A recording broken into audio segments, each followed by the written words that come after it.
Hey guys, Lord Naren White here, the Holy Ghost, the one true God, back with you with the next video in our series, Great Expectations by Charles Dickens. Without further ado, returning to Great Expectations. Chapter 24. After 2 or 3 days, when I had established myself in my room and had gone backwards and forwards to London several times, and had ordered all I wanted of my tradesmen, Mr. Pocket and I had a long talk together. He knew more of my intended career than I knew myself, for he referred to as having been told by Mr. Jaggers that I was not designed for any profession, that I should be well enough educated for my destiny if I could hold my own with the average of young men in prosperous circumstances. I acquiesced, of course, knowing nothing to the contrary. He advised my attending certain places in London for the acquisition of such mere rudiments as I wanted, and my investing him with the functions of explainer and director of all my studies. He hoped that with intelligent assistance I should meet with little to discourage me, and should soon be able to dispense with any aid but his. Through his way of saying this, and much more to similar purpose, he placed himself on the confidential terms with me in an admirable manner. And I may state at once that he was always so zealous and honorable in fulfilling his compact with me, that he made me zealous and honorable in fulfilling mine with him. If he had shown indifference as a master, I have no doubt I should have returned the compliment as a pupil. He gave me no excuse, and each of us did the other justice. Nor did I ever regard him as having anything ludicrous about him, or anything but what was serious, honest, and good in his tutor communication with me. When these points were settled, and so far carried out as that I had begun to work in earnest, it occurred to me that if I could retain my bedroom in Barnard's Inn, my life would be agreeably varied, while my manners would be none too worse for Herbert's society. Mr. Pocket did not object to this arrangement, but urged that before any step could possibly be taken in it, it must be submitted to my guardian. I felt that this delicacy arose out of the consideration that the plan would save Herbert some expense, so I went off to Little Britain and imparted my wish to Mr. Jaggers. "If I could buy the furniture now hired for me," said I, "and one or two other little things, I should be quite at home there." "Go it," said Mr. Jaggers, with a short laugh. "I told you'd get on. I told you'd get on. Well, how much do you want?" I said I didn't know how much. "Come," retorted Mr. Jaggers. "How much? £50?" "Oh, not nearly so much." £5, said Mr. Jaggers. This was such a great fall that I said in discomfiture, "Oh, more than that?"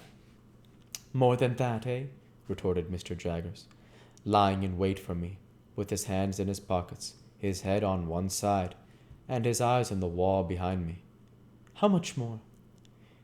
"It is so difficult to fix a sum," said I, hesitating. "Come," said Mr. Jaggers, "let's get at it. 2 times 5, will that do? 3 times 5, will that do? 4 times 5, will that do?" I said I thought that would do handsomely. "4 times 5 will do handsomely, will it?" said Mr. Jaggers, knitting his brows. "Now what do you make of 4 times 5? "What do I make of it?" "Ah," said Mr. Jaggers, "how much?" "I suppose you make it £20, said I, smiling. "Never mind what I make it, friend," observed Mr. Jaggers, with a knowing and contradictory toss of his head. "I want to know what you make it." £20, of course." "Wemmick," said Mr. Jaggers, opening his office door, Take Mr. Pip's written order, and pay him £20." This strongly marked way of doing business made a strongly marked impression on me, and that not of an agreeable kind. Mr. Jaggers never laughed, but he wore great, bright, creaking boots, and, in poising himself on these boots, with his large head bent down and his eyebrows joined together, awaiting an answer, he sometimes caused the boots to creak, as if they laughed in a dry and suspicious way. As he happened to go out now, as Mr. Wemmick was brisk and talkative, I said to Wemmick that I hardly knew what to make of Mr. Jaggers' manner. "Tell him that, and he'll take it as a compliment," answered Wemmick. "He don't mean that you should know what to make of it." "Oh, for I looked surprised. It's not personal, it's professional. Only professional. Wemmick was at his desk, lunching and crunching on a dry, hard biscuit, pieces of which he threw from time to time into his slit of a mouth, as if he were posting them. Always seems to me, said Wemmick, as if he had set a man-trap and was watching it. Suddenly, click, you're caught. Without remarking that man-traps were not among the amenities of life, I supposed he was very skilful. Deep, said Wemmick, as Australia, pointing with his pen at the office door to express that Australia was understood, for the purposes of the figure, to be symmetrically the opposite spot of the globe. If there was anything deeper, added Wemmick, bringing his pen to paper, he'd be it. Then I said I supposed he had a fine business, and Wemmick said, Capital. Then I asked if there were many clerks, to which he replied, We don't run much into clerks, because there's only one Jaggers, and people won't have him at second hand. There are only 4 of us. Would you like to see him? You are one of us, as I may say. I accepted the offer.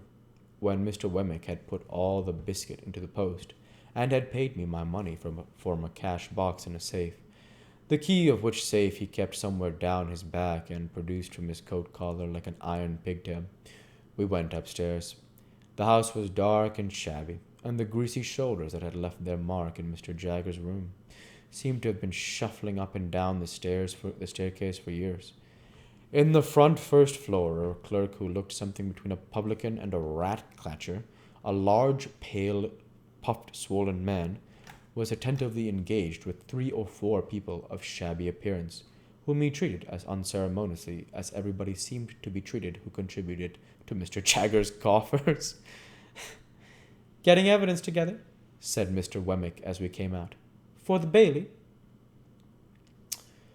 In the room over that, a little flabby terrier of a clerk with dangling hair, his cropping seemed to have been forgotten when he was a puppy, was similarly engaged with a man with weak eyes, whom Mr. Wemmick presented to me as a smelter who kept his pot always boiling, and who would melt me anything I pleased, and who was in an excessive white perspiration, as if he had been trying his art on himself.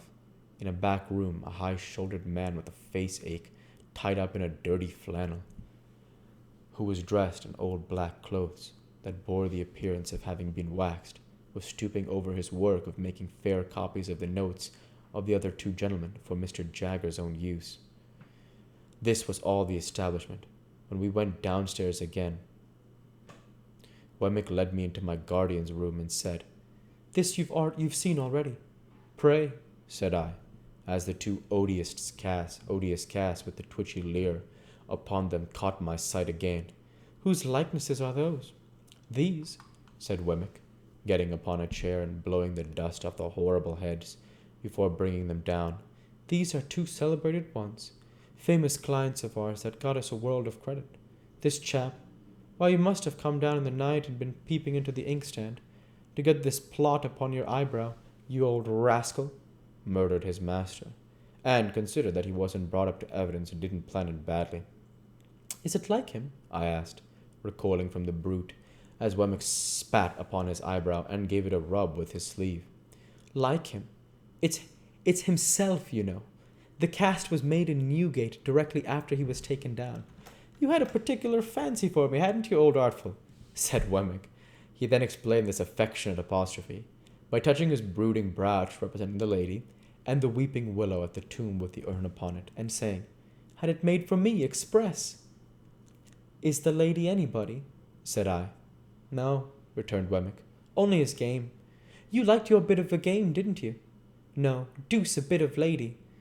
No, deuce a bit of lady in the case, Mr. Pip, except one, and she wasn't of this slender-like sort. And you wouldn't have caught her looking after this urn, unless there was something to drink in it. Wemmick's attention being thus directed to his brooch, and put down the cast and polished the brooch with his pocket handkerchief. Did that other creature come to the same end? I asked. He has the same look. You're right, said Wemmick. It's the genuine look, much as if one nostril was caught up with the horsehair and a little fish hook. Yes, he came to the same end, quite the natural end here, I assure you. He forged wills. this blade did, if he didn't also put the supposed testators to sleep too. You were a gentlemanly cove, though. Mr. Wemmick was again apostrophizing. And you said you could write Greek. Yah, bounceable. What a liar you were. I never met such a liar as you. Before putting his late friend on a shelf again, wrong voice. Before putting his late friend on his shelf again, Wemmick touched the largest of his mourning rings and said, "Send out to buy it for me. Only the day before." We'll go ahead and stop there for this week. As usual, I want to say thank you for watching, and I hope you enjoyed. Please like, comment, and subscribe, as it greatly helps the channel. Light be with you all. Take care, and thanks again.